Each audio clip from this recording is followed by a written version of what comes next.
بەڕێزان ئەوتاری ئەو ڕۆمان پێک دێ لە چەند تەوەرەیەک. تەوەرەی یەکەمیان چیرۆکێکی پند ئامێزە، تەوەرەی دووەم چەند ڕێگایەک بۆ ئاوەدانکردنەوەی دواڕۆژ، و تەوەرەی سێمیشمان هۆکارەکانی کۆششکردنی بەردەوام بۆ ئاوەدانکردنەوەی دواڕۆژ.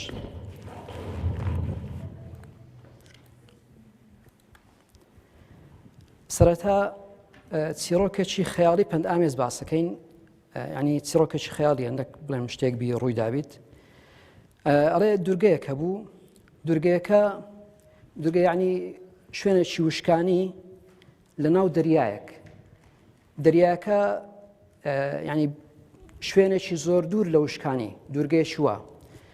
کۆمەڵە خەڵکێکی لێ ئەژیا، ئەو کۆمەڵە خەڵکە لە ژیانێکی خۆشگوزەرانیدا بوون، ینی دوورگەیەکی دەوڵەمەند بوو بە ئەنواعی کەنز و پێداویستی ژیان، لە زەڕ و زی و لە کانزە، لە ماسی، لە کشتتوکاڵ، لە هەمووی دەوڵەمەند بوون. بەڵام زۆر پێشکەوتوو نەبوون. چەند بەلەمێکیان هەبوو بۆ ڕاوەماسی لە دوورگەکەی چەند کیلۆمەترێک دوورەکەتنەوە، لەبەر زریان و با و باران نانەتوانین زۆر بڕۆنە پێشەوە، ئیدیکا گەڕانەوە، یعنی هەستیان بە ژیانی دیکە نەئەکرد لە دوورگەکەی جگە لە خۆیان. چەند فترەیەک ڕۆیشت لەسەر ژیانیان بەو شێوەی. ڕۆژێک زانایەک دێتە لای سەرپەرشتیارەکەیان. سەرپەرشتیارەکەیان کەسێکی عادل ئەبیت، ئاگاداری ئەکاتەوە لە دۆخێکی مەترسیدار. پێیان ئەڵێن ئەو دوورگەیەکی بورکاناویە، و ئەگەری ڕوودانی بورکانێکی گەورە نزیک بووتەوە، لۆیەوە باشترە چەندی ئەکرێ زوو دوورگەکەی بەجێ بێڵن. سەرپەرشتیارەکەش کۆمەڵێک ڕاوێژکاری هەیە، کۆیان ئەکاتەوە و لەگەڵ یەک باسەکەن، خەڵکەکەی کۆ ئەکەنەوە و لەگەڵ خەڵکەکەی باسەکەن. چەند بڕیارێکە دەن، لەوانە چۆڵکردنی دوورگەکە. ئەڵێن دەبی دوورگەکەی چۆڵ بکەین، چکە ژیانت لە مەترسیدایە، بەڵام ئەوە ئەختیاریە، ئەوەی کە حەزی لێ نییە بە بمینێتەوە. و ئاگاداریان ئەکەنەوە کە زانایەکە کە باسی ئەو مەترسیەکە ئەڵێ دوورگەیەکی دوور هەیە کە ژیانیش خۆشتر، بەڵام فترەیەک دوورە، دەبی کەشتێکی گەورە ئامادە بکەن، بەو کەشتیانە ناگەنێ، بەو بەلەمانە ناگەنێ، و دەبی پێداویستی ژیانیش و پێبیت، لەوانەیە ڕێگای یەک مانجی دوور بیت تاگەن ئەو دوورگەی، پێداویستی ژیانیش پێبیت تا ئەو مانگەی تاگەن ئەو شوێنەی. و یەکێک لە مەرزەکانی ئەو دوورگەیەش کە خەڵکی قبوڵ بکات، گریمان وەکو عملەی خۆمان کە باسەکەین، ئەمە بە دینار باسەکەین، ئەڵێ پێویستی بە 1 ملیۆن دینارە، گریمان وادانین 1 ملیۆن دینار وەکو عملەی خۆمان. ئەو ملیۆنە بەس لەوەیە کە ئیقامەت بدەنێ بچی لەو دوورگەی بژێی، زائیدەن دەبی هەندێک پێداویستی کەشت پێبی، هەندێک سامانت کەشت پێبی لەوەی کە خۆ پێبژێنی لەو دوورگەی. بڕیارە دەنکەوە ئەوەی کە لەگەڵیان هاوڕایە کەشتێکی گەورە دروست بکەن کە شوێنی ئەوانە ببیتەوە کە مەبەستانەوەی کۆچ بکەن و پێداویستی خۆشیان ببەن. کارکردن لە کەشتێکە بە شێوەی پاداش بیت. تاوان خەزینەشی گەوریان هەبوو، سەر و سامانی زۆریان هەبوو، لۆی ئەو سامانەی دابەش بکەن، خوتەیەکیان دانا. خوتەکە ئەوە بوو کە هاوکار بن لە دروستکردنی کەشتێکەی، ئەوەی سعاتێکی لەو کەشتەی ئیش بکات، ئەتوانی ئەو خەزانەی کە دائنێن، بڵێن ئەو خەزانەی کە هەیەیان بوو، بە نەوعەک تەرتیبیان کرد، لۆ نمونە ساحەیەکی گەورە بوو وەکو ساحەی تۆپانەی، ئەو سامانەی کە هەیەیان بوو لەو ساحەیان بڵاو کردەوە. بڵێن فیئەکانی پارەی ئێستا لە لای خۆمان 250 و 500 ئەوانە هەنا، لە بیدایەتی ساحەکەی بیدایەتەکەی 250یەکانیان دانان، دوایی 500یان دانان، دوایی 1000یان دانان،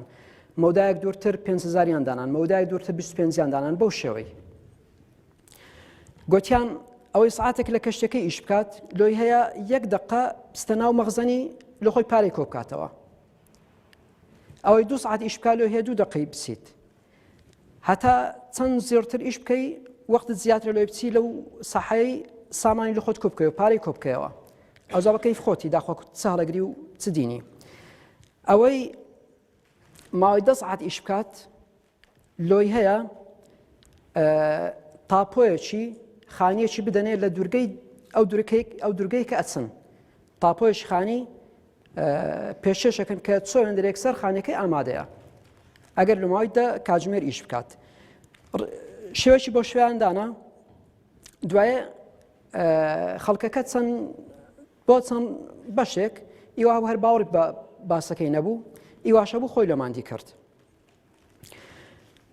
ئەوانەی کە باوەڕیان پێبوو دەستیان بە ئیش کرد کە کەشتەکەی زوو دروست بکەن. شەو و ڕۆژ کاریانە کرد لۆی زوو کەشتەکە ئامادە ببیت. هەندێک لە خەڵکەکەی باوەڕیان پێبوو بەڵام گوتیان ئەگە بورکان هات ئەمە ئەچینە بەشەکەی دیکە خۆ بورکان هەمووی ناگریتەوە.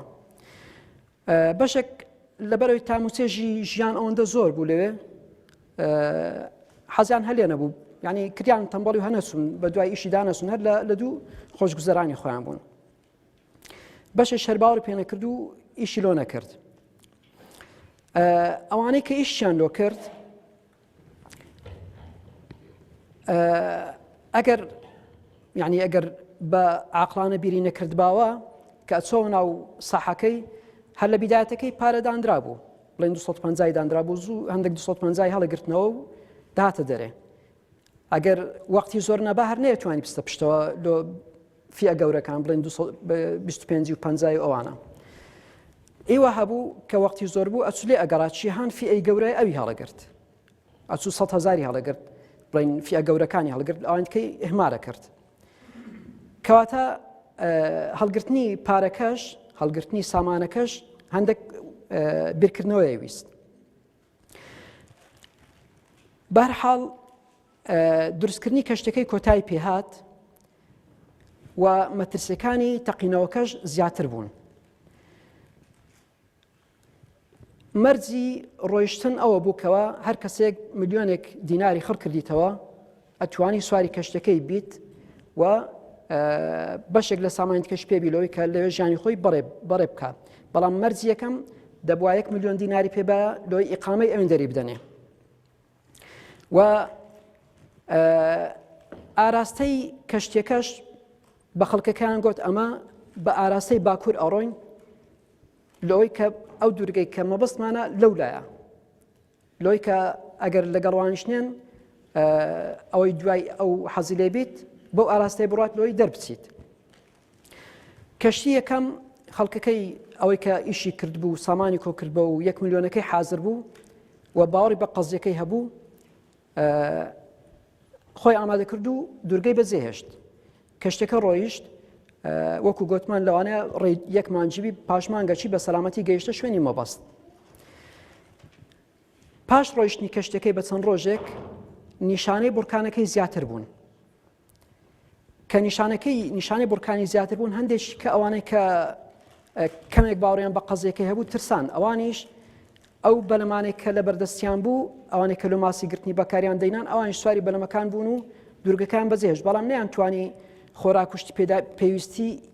ڕێی 1 مانجی ببند چکە ئیوان مانگێک زیاتری خایان چکە ئەو بەلەمە نەبوو کەوا بەرگەی مشتێکی بگریت.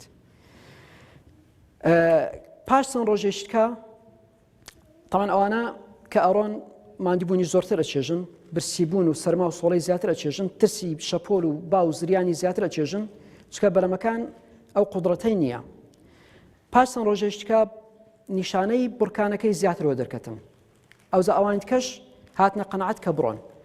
ئەوەی کە توانی بەلەمێکی هەبوویان چەند کۆمەڵەدارێکی کۆ کردەوە و خۆی پێ هەڵواسی و دوورگەی بەجێهێشت. بەڵام ئەوانە نەخواردنشیان وێ بوو نە کەلوپەلێکی پێویستیان پێبوو لەوەی لە سەرما و سۆڵەی ئەو شەپۆلانە خۆیان پێ بپارێزن بەڵام بەجێیان هێشت. پاش چەند ڕۆژێکە ئیدکە کارەسات ڕوویدا و دوورگەکە تەقیەوە ئەوەی کە توانی خۆی بێت تەناو بەحرەی خۆی هاویشتە ئەوەی دیکە هەمووی لەگە بورکانەکەی سوستان ئەوانەی کە چون ناو بەحرێش لەبەرەوەی مەلەوانی ڕێی ڕۆژێک و دوو ڕۆژینی ئەوان شەر لە ناو ئاوەکەی خنکان ئەوە سوڕۆکێک بوو کە دەلالەت لە چەند شتێکی ئەکات کە لێی ورد بینەوە ئەو دوورگەیە مەبەستمان ئەو زەویەیە کە ئەمە لەسەری ئەژین ئەو بورکانە یان مردنی هەر کەسێکمانە یان ئەوتە ڕۆژی دوایی ئەگەر هەرچی بمینێتەوە هەر کۆتایی پێدێت کەواتە ئەو زەویە جێی ئەوەی نییە کەوا ئینسان لەسەری بمینێتەوە دەریا ئەو دۆزەخەیەکەوە چاوەڕێی بێ باوەڕانەکات یعنی کەسێک کە توانی بە بەلەمەکی گەورە خۆی ڕزگارکات یعنی ئەو بە سەلامەتی ڕۆیشت ئەوەی کە بە بەلەمێکی گچکەتر تەمان ئێش و ئازار و ئەوەی دۆزەخی ئەگاتێ شەپۆلەکان دەریە ئێگاتێ یعنی ئەوە دەلالت لە دۆزەخە فیئەکانی پارە زۆرەکانی پارە ئەو سەدەقەیەکەوە ئینسان لە دنیای ئەیکات سەدەقە لەو سەدەقەی فەرقی هەیە تەبەسومک فی وەجهی ئەخیکە سەدەقە بەڵام ئەو سەدەقەیەکی کچکەیە بەڵام ئی گەورەتر هەیەکەوە ئینسان بچی بیکات کە باشتی پێدابین بکات کەواتە کو ئینسانێکەوە بستەناو ئەو ساحەیە کە پارەی لێ خڕکاتەوە دەبی بزانی چیهان فی ئەپارەکان هەڵەگریتەوە لەوەی پاداشتی زۆرتر وەدەستبینیت یەک لە خاڵەکان کە لەبیرن کرد هەندێک لەوانە کە فیئەکانی پارەیان خڕ کردەوە پارێکی زۆریشان خڕ کردەوە بەڵام کە هاتنەوە ناو دوورگەکەی هەر لە دوورگەکەی سەرفیان کرد هەر لە دوورگەکەی هەندێک خانی و خۆشگوزاریانی خۆیان و ئەوانیان پێکڕی یعنی ئەوە ئینسانێکێکەوە خۆی لۆ قیامەتی مادی کردێ بەڵام دوای لەگەڵ تێکەڵبوونی دنیای قیامەت لەبیرە کات و ئیدیکە قیامەتەکەی ئەکاتەوە قوربانی دنیای تاپۆی خانوو کە بابەتی ئەو شەومانە کە زیاتر باسی لێ بکەین مەجموعەیەک ڕێکار هەنا مەجموعەیەک ڕێگە هەنا کە پێغەمبەر عەلەیهی سەڵات وسەلام باسی کردینە ئەگەر کەسێک بیەوێت خانوویەک لە بەهەشتێ لە خۆی دابین بکات ئەوە چەند ڕێگایەک هەیە ئەمە لە گوتمان بە 10 سعات ئیشکردن ئەتوانی خانوویەکی بکڕی تاپۆی خانوویەکی وەرگری بەڵام پێغەمبەر عەلەیهی سەڵات وسەلام زۆر بە ئاسانی بە چەند کردەوێکی بەسیط دیاری کردێکەوە ئەتوو بتوانی خانوویەکی لە بەهەشتێ تاپۆی خانوویەکی وەربگری طبعا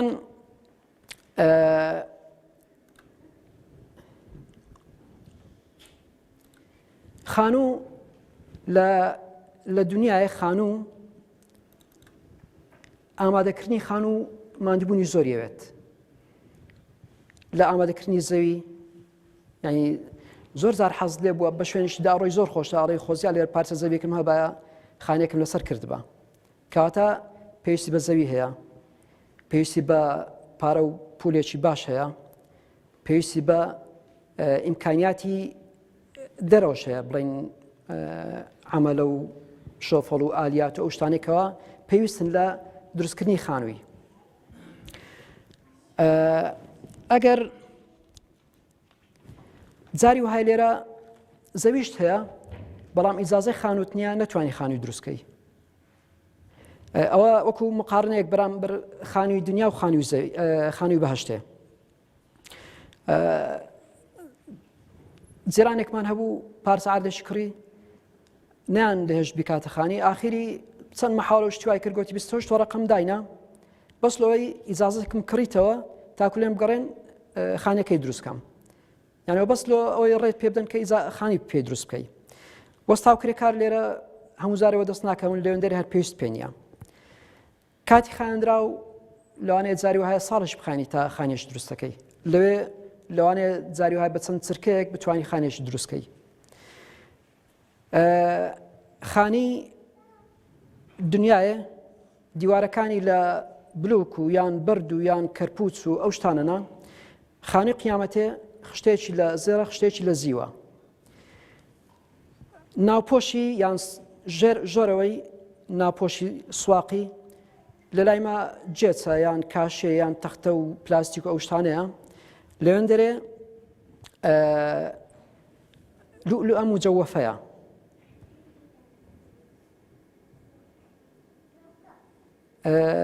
عفوا ئەوەی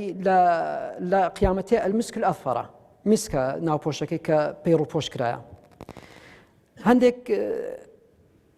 دیوار هەنا گوتمان لە بەردینە، لەوێ هەندێک دیوار هەنا بەس لولوەیەکی مجەوفەیە، لولوەیەکە ناوەی بۆشە. هەندێک لەوێندەر هەندێک دیوار هەنا لە ژۆرێ ڕا دەرێ ئەبینین، لە دێرە ڕا ژۆرێ ئەبینی، دیوارەکانی ئەوها شەفافن. بەرد و خیزەکانی وێندەرێ لولو یاقوتە،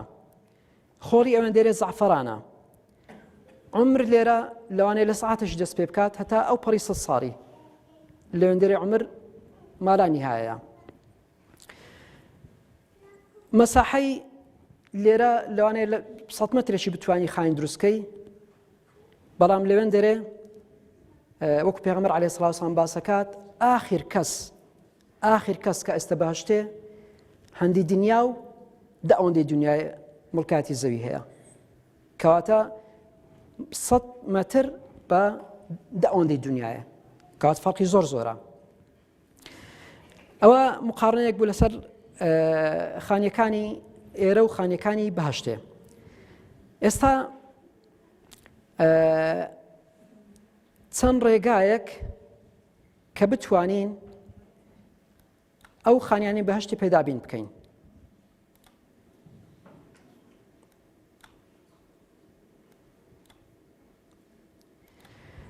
لێرە ماندووبوون زۆرە تا خانوویەک تۆ دەست دەکەویت، بەڵام لە قیامەتێ پێغەمبەر عەلەیهی سەڵات وسەلام بە چەند خەتوەیەک، چەند هەنگاوێک، چەند لەفزێک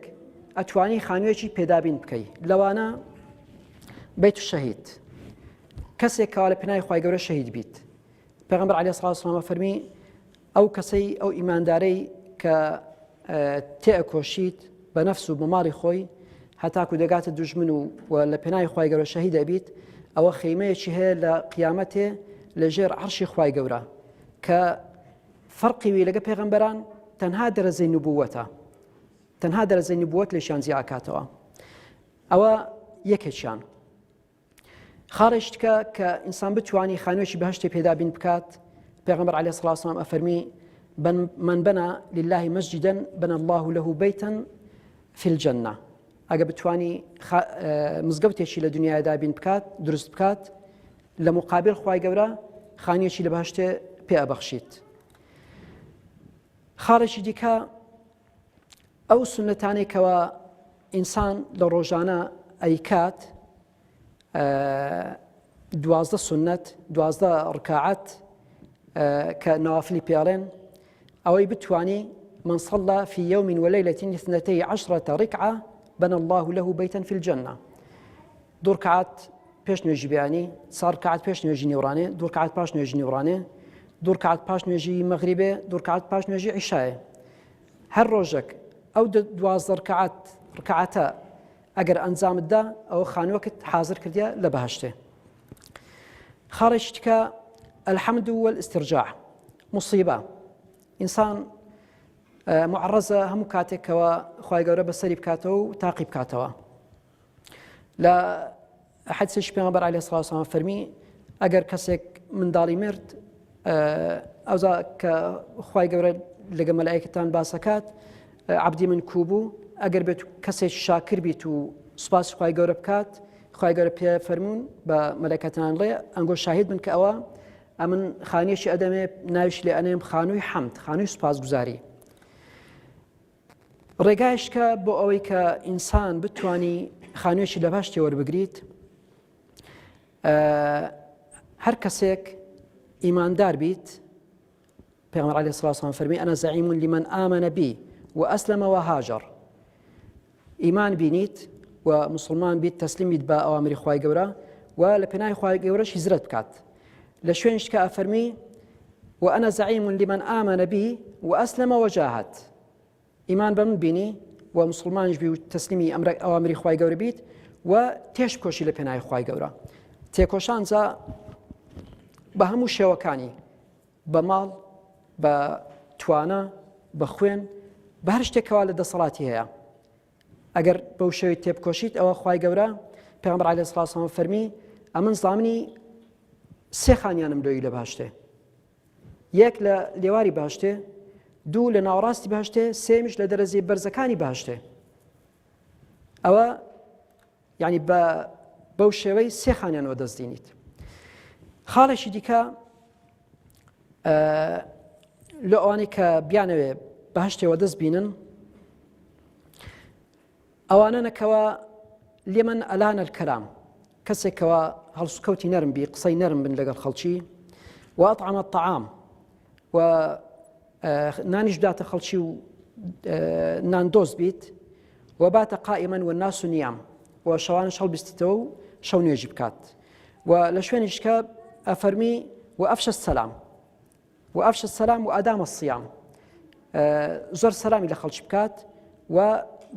ڕۆژەکانیشی بەردەوام بن، لە ڕۆژبوونی بەردەوام بی. ئەڵێ ئەوەش خانوویەکی هەیە لە باشتێ، إن في الجنة غرفا يرى ظاهرها من باطنها وباطنها من ظاهرها. ئەو نەوع کەسانە غرفەیان هەیە لە باشتێ کە لە دەرێ ڕا ژۆرە دیارە، لە ژۆرش ڕا دەرێ دیارە، یعنی دیوارەکانی ئەوها شەفافن. خاڵێکی دیکە کە ئینسان بتوانی خانووی بەهشتێ پێدابین بکە، بەیت الضوحا، ئەوانەی کە بەردەوامن لەسەر نوێژکردنی صلاة الضحى، لەسەر صلاة الضحى. پێغەمبەر عليه الصلاة والسلام فەرمی من صلى الضحى 4 وقبل الأولى 4 بنى الله له بيتا في الجنة. ئەوەی 4 ڕکعەتان نوێژی صلاة الضحى بکات، و هەروەها 4 ڕکعەتانیش پێش نوێژی نیوڕانێ ئەو سونەتەش بکات، ئەوە خوای گەورە خانوویەکی لە بەهشتێ لۆ دروست دەکات. خاڵێکی دیکە من عاد مريضا أو زار أخا له في الله، ئەوجا ئەگەر کەسێک سەردانی نەخۆشیێکی بکات، یان لە پێناوی خوای گەورە سەردانی برایەکی موسڵمانی بکات کە هیچ مەسلحەتێکی دنیایی لەگەڵی نییە، ئەوە نادام و نادین دەنگێک دێت پێڵێت طیبتە وطاب ممشاک، دەست خۆش بیشەشی باشت کرد و ڕۆیشتنێکی باشت کرد، وتبوأت من الجنة منزلا، و خانوویەکەت لە بەهشتێ لە خۆت دابین کرد. ئەنی کەواتە ئەتوێگە سەردانی نەخۆشیێکی بکەی، هەم نەخۆشەکە دڵی بە خۆشە بیت، هەمە تش لەولایە خانوویەک لە بەهشت لە خۆت دروست کردیە، یان سەردانی برایەکەکەی لە پێناوی خوای گەورە کە هیچ مەسلحەتێکت لەگەڵ نییە، ئەوە خانوویەکی لە بەهشتێ دابینەکەی.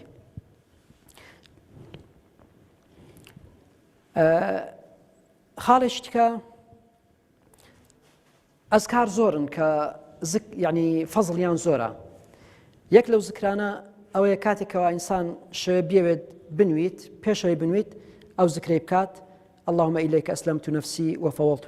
إليك أمري وألجأت إليك ظهري ووجهت إليك وجهي رهبة منك ورغبة إليك، لا ملجأ ولا منجى منك إلا إليك، آمنت بكتابك الذي أنزلت وبنبيك الذي أرسلت. ئەگەر لەسەر ئەو شەوی ببینێتەوە وبات على ذلك بنى له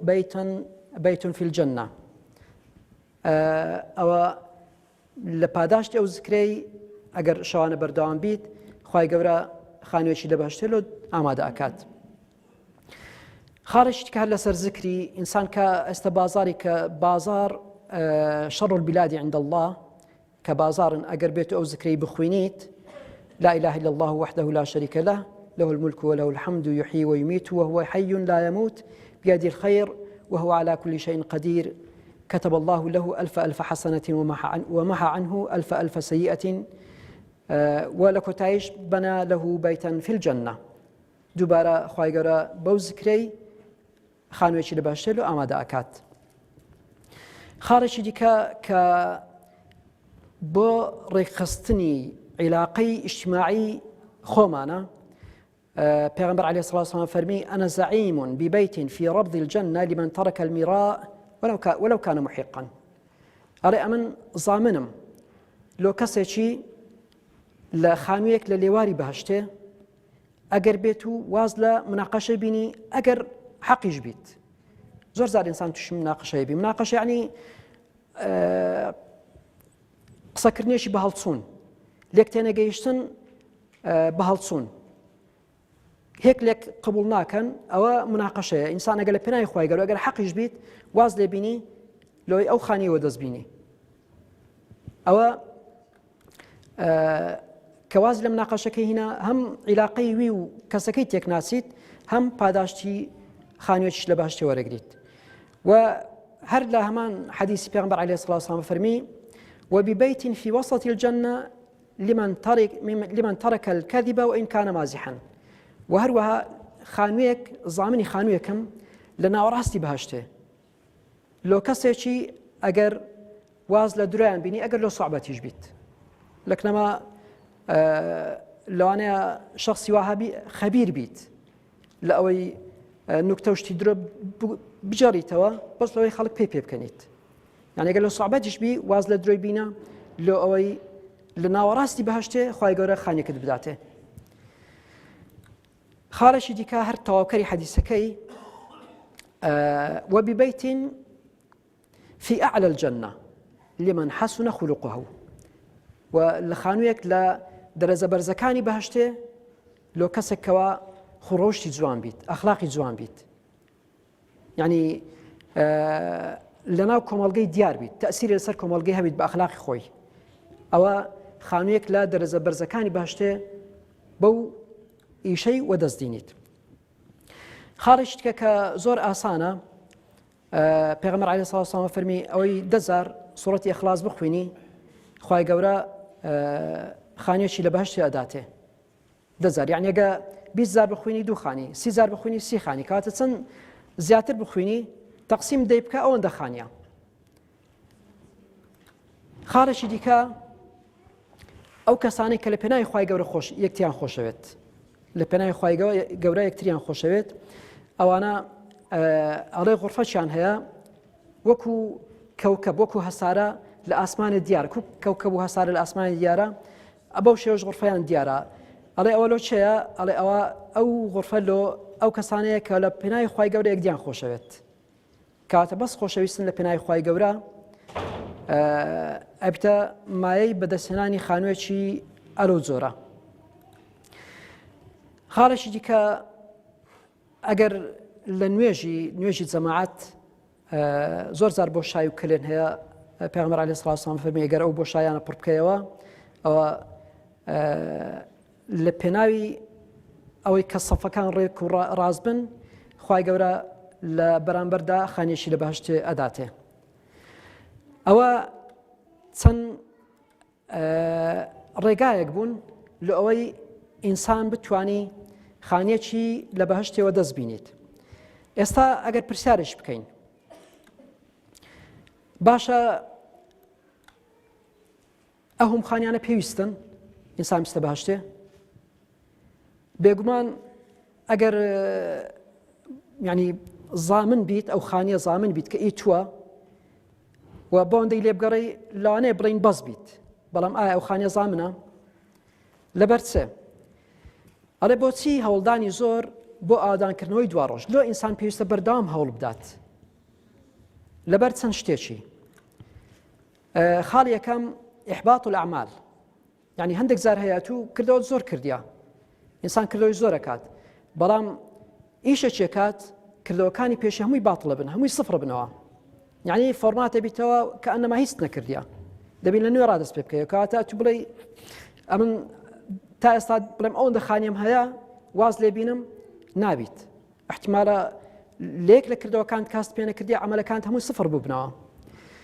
دووەم الصلح مع الناس، انتهاك حقوق الناس، يعني زۆر زاری وهەیە ئینسان حەقی خەڵکی زۆر لەسەرە ڕۆژی قیامەتی لێ وەرەگیرێتەوە لەوانەیە سفر بیتەوە کاتە چەند کردەوە زۆر بیت دەبی ئومێدت بە ئەوەی هەبی کە چەند زیاتر بی باشتر بیت. سێم تعمیر الجنة، ئەمە گوتمان بەهەشت ئاخر کەس کە ئێستا بەهەشتێ ئەو کەسەیەکەوە بەقەد دنیا و دا ئەوەندەی دنیای ئەدرێتێ. ئەوە لە کۆمپیوتەرەکەی دی ئەوە کەم حازر کرد بوو زەوی، یعنی زەوی ببینین چەند گەورەیە دا ئەوەندەی زەویش ئەتوو مڵکاتی زەویت هەبیت لە بەهەشتێ تخوا بە دووخانیان ئینسان قەناعەتی دێت. ئێستا من لێرانە هەر یەک لە خۆمان لە حەوزی سۆران وەڵام من حەزم لێیە کە جێ ئێستا ماڵم لێیە لە پشتی ماڵیمە بڵندایەک هەیە ئێستا ئیشارەکەن ئێوە ڕۆژێ ئەمەگە دەبیت کەسێک خاین لێ دروست بکە یعنی جێش خۆشە حەزم لێ بسمە جێوی لەوانێ لەسەر زۆرشی حەزم لێوی خانێکم هەبی لە ساندرێنی خانێکم هەبی لە کۆڕۆژ خانێکم ئەو بڵندانە هەموو پێم خۆش خانێکم هەبیت ئەو بەس لە سۆران ئەدێگە بسمە دوورتر کەومەوە لە منطقەی باڵەکایەتی جا ئەو هەموو شوێنە خۆشانە ئەدێگە بچی هەولێرە ئەدێگە بچی ئەنحای عێراقێ ئەدی ئەو دوورگانێک کە باسەکەن کە لە فڵانجەی شوێنش ئەوەندە خۆشە یعنی ئەتو دە ئەوەندەی ئەو زەویەت مڵکایەتی هەبی قەنعات دێ بخانیەکی زەحمەتە کاتە خارجکە تعمیر جەنە خارجکەش التمتع بالنعم ئینسان کە چۆ بەهشتێت لە ئەو نیعمەتانی کە لێوێ هەنا لۆی کە تام و چێژ لێ وەرگری یعنی چەند سامان زۆرتر بی تام و چێژی بەهشتێ خۆشترە بیت إحباط الأجر يكم الكفر والشرك يعني زور زار كفر وشرك عمل كان إنساني باطل كان ولقد أوحي إليك وإلى الذين من قبلك لأن أشركت ليحبطن عملك كاتا هركاتك كسك كفر شكريان شركي شكر كردو كان بيشتري صفر بنوا كاتا دبي لنوي رادس بكاتوا التألي على الله التألي عليه أجر كسك يعني شنو بقبله والله فلانة خواي جور لي خوش نابيت يعني تسوان ده خواي جور لي خوش نابيت لزيات خواي جورا بريار بدي سندش بقبله والله خواي جور لي خوش نابي عليه خواي جورا أفرميت أو شيء كوال زيات من بريار ده وسند خوا كفلانة كسناس تبهشته هم لي خوش نابم عليه يوم اللي خوش بوم وأحبطت عملك أو كسيك بوشي بريار دات خواي جورا بيفرمي كردو كان يشت باطل بونوا خارجتك انتهاك محارم الله پیغمبر علیه الصلاة والسلام فرمی قومانك هنا زور خوان ماندی کن شونیوژ کن ذکر عبادتیان زورا بلام لکوتای دا کردوکانیان هموی هباء منثورة ثوبان إنشاءالله على باشا بين خوش لون وصف كي أوانا تشينا كأوان دا كردوية كانوا دواج صفرة بنوا پیغمبر علیه الصلاة والسلام فرمی أوانا وكو خوتانا بەڵام کە کەتنە ناو محاریم کەتنە ناو حرامی هیچ پرسیاری لە حرامی ناکەن یعنی وەکو کەسێکی احتیاجی حرامی خۆن ئەوزە حرام لە هەموو شتێک لە مەظاهر لە معاملات لە ظلم و زۆرداری لە هەموو بابەتێک البدعة من عمل عملا ليس عليه أمرنا فهو رد ئەوە تایبەتە بەس بە ئەو کردەوەی کە ئیکات یعنی لەوانەیە وابزانی کردەوەی زۆر گەورەی کردیە بەڵام کردەوەکەی بدعەیە هەر ئەسڵەن لێی وەرنەگیرایە الصلح مع الناس بەڕێزان ڕۆژی قیامەتێ خوای گەورە فەرمی وكل إنسان ألزمناه طائره في عنقه ونخرج له يوم القيامة كتابا يلقاه منشورا كاتك إنسان زندي أكريتوا كتابي أعمالكاني لا ملي أكن أو كتابة همش تشتدايا لا كردو تاككاني لا كردو خرابكاني لا أو ظلماني كلا خلش كرديا أو ظلماني كلي كرايا كسك لدورة وباسي كرديا وهستبيانا كرديا أويش يرتدايا زاري وهايا كسك هيا لون من عمري كرديا أما كعمرك كرد لو أنا زور خون گەورە بیت لەوانێ بڵین شتێکی زۆر گەورەن ئەنجامدایە جاری وایە کەسێک عەمڕەی کردیە بەڵام کە کردەوەی کۆتایی کە تەصفیح حسابی لەگەڵەکرێت کە کتابی ئەعمالی ئەدرێتەوە چاوێکە عەمڕەی تێدا نەمایە ئەدی عەمڕە کەس لێ هات یان کەسێک هەیە لە ژیانیدا دزی نەکردیە بەڵام کە تەصفیح حسابی لەگەڵ کرا کۆتاییەکەی چاو لە کتابێکا دزی هاتێدایە باشە دزی نەکردێ و دزی لە چێ هات ئەوە لەسەر سڵحە لەگەڵ خەڵکی الصلح مع الناس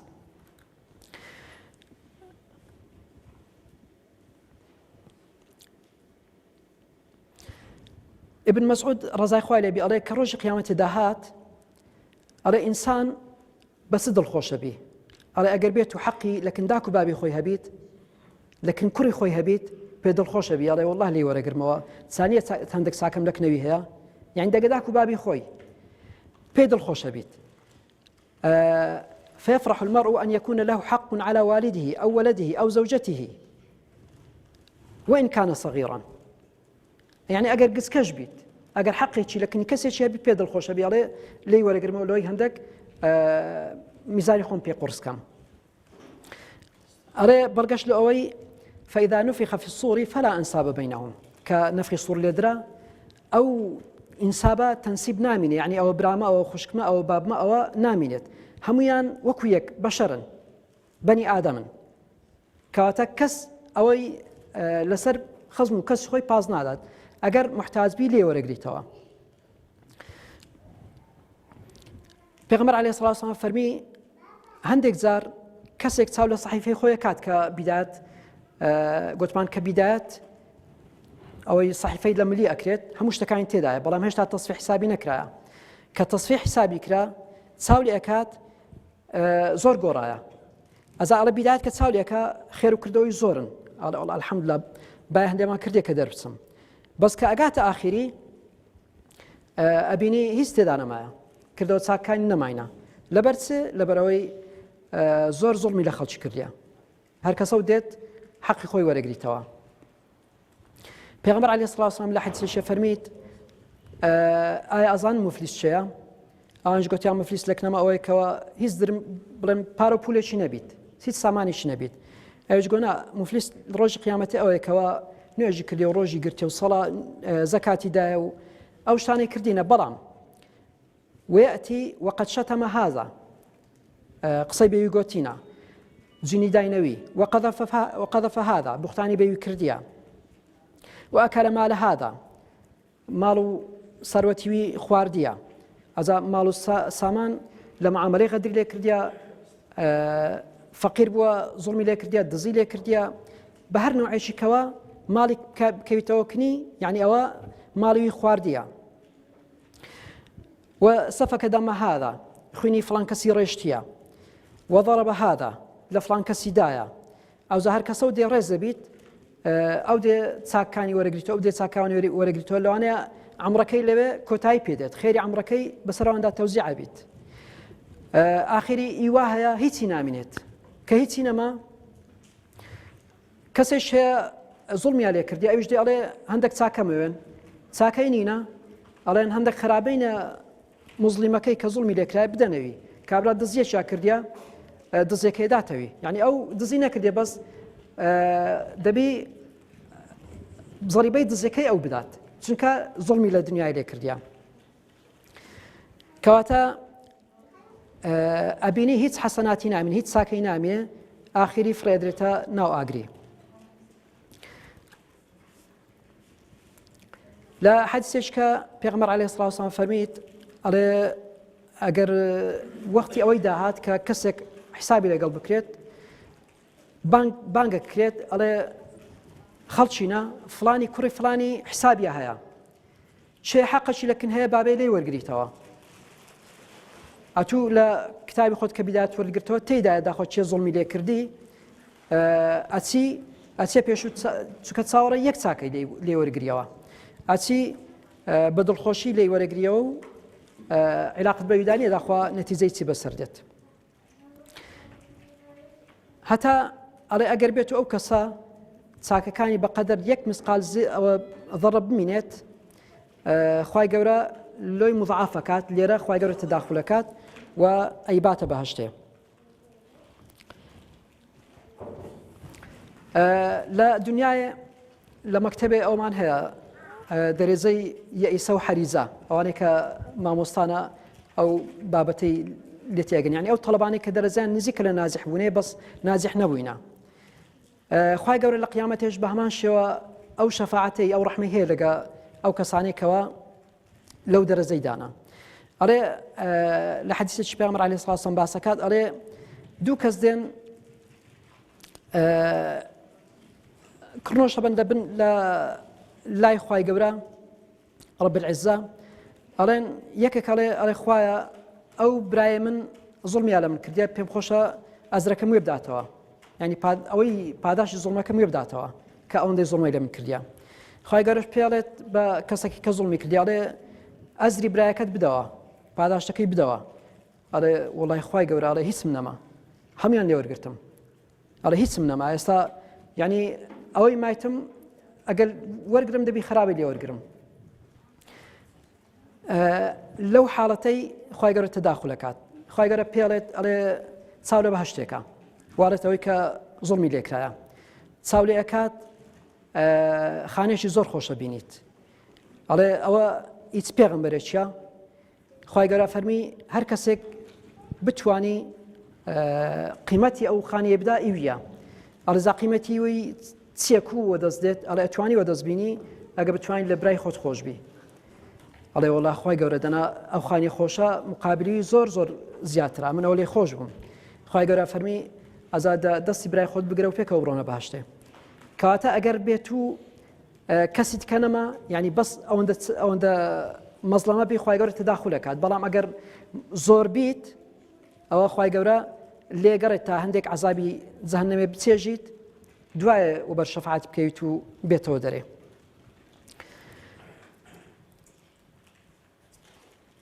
زۆر درێژم نەکردەوە گوتمان خاڵی سێەم ئەوەیە کەوە تعمیرکردنی بەهەشتێ تعمیرکردنی بەهەشتێ وەکو باسمان کرد زەوی ئەتوو بەقەت ئەوەندەی زەوی مڵکایەتیت هەبیت بە خانیەکی قەناعەت نایە ئینسان قەناعەتی نایە کەواتە پێویستە بەردەوام خانیان زیاد بکات و طبعا ئەو شتانە هەمووی بەچ ئەکرێت بە کات ئەکرێت ئینسان ئەو کاتێک کە لە بەردەستیتی محاڵە بکات بە شتی لابەلا سەرفی نەکات لۆ نمونە زۆری کۆمەڵگەی خۆمان ئەبینی لە ناو مۆبایل و ئاتاری ئەوانە غەرق بووینە یعنی ئەتوو ئەو وەختت لە بەردەستیە حساب کە ئەتوو لە ناو ئەو نمونەی ئەو چیرۆکەی کە باسمان کرد حساب کە ئەتوو لەو ساحەیەی لە ناو پارە و پولی دای بچی خۆت بە مۆبایلی خەریککەی لۆ ناچ هەندێک پارە و پولی کۆبکەیەوە هەندێک خانیان پەیدا بکەی هەندێک ئەزری پەیدا بکەی کەواتە دەبی سوود لە وەختی وەرگرین لەوەی کە پاداشتی گەورە بەدەست بینین ئەو هەم خانیانێکەوە هەیتمان کە ئەگەر بڵین زۆرمان پەیدا کردیە لەوانەیە زەمانتی ئەوەی نەبی هەموو خانەکانمان ببینێن لەوانەیە ڕۆژێک لە ڕۆژان زۆرمان لە کەسێک کردبی جیمان پێدابی قسەی خراپمان پێگوتبی دڵمان ڕەنجاندبی بە هەر شێوەیە کە حەقێک کردبیتە سەرەما لەوانەیە بەیەکێک لە خانیەکان بتوانین لە خۆی ڕازی بکەین کەواتە لەوێ خانێک و لەوێ خانێک و لەوێ خانێک احتیمالە ئەگەر ئاگامان لە خۆمان نەبیت ئاخری هیچمانەوە دەست نەمینێت کەواتە ئەو زەویەی کەوا خوای گەورە لە قیامەتی ئەمانداتێ پێویستە ئاوەدانی بکەینەوە بە خانووی زۆر زائیدەن دار و درەختی زۆر دار و درەختیش بەچ ئەکرێت وەکو پێغەمبەر عەلەیهی سڵاو وسەلام فەرمی ئەگەر بەس سوبحان اللهیەکی بڵێ ئەوە دارخورمایەک لۆ ئەسیندرێت سوبحان الله والحمد لله ولا اله الا الله والله اكبر هەر یەکە و دارێک لۆ ئەسیندرێت کەواتە ئەگە بتەوێ ئەو زەویە گەورەیەت ئەو زەویانەت هەمووی دار و بار بیت هەمووی خان و درەخت بیت پێویستە ئیشی لۆ بکەی پێویستە ذکرت زۆر بی پێویستە ئەو هەنگاوانەی کە باسمان کرد زۆربیان ئەدا بکەی جێبەجێ بکەی هەتاکو خوای گەورە ئەو پاداشتت پێ ببەخشیت آخر خاڵ التمتع بنعم الجنة إنسان تسجل بهشتي وربقريت خوای گەورە فەرمی كلوا واشربوا هنيئا بما أسلفتم في الأيام الخالية طبعا ئەو دنیاە وەکو ئەو دورگەیە کە باسمان کرد وەک لە چیرۆکەکەی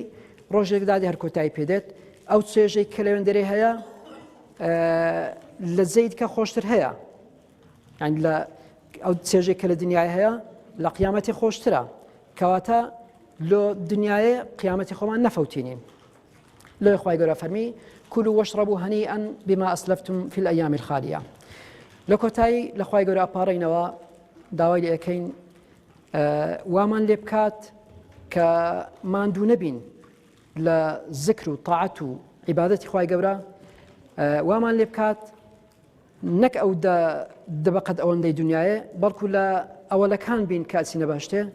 و بەهشتێکی ڕازاوە و ئاوەدان و پڕ لە دار و درەخت و پڕ لە خانومان پێ بەخشی وآخر دعوانا أن الحمد لله رب العالمين.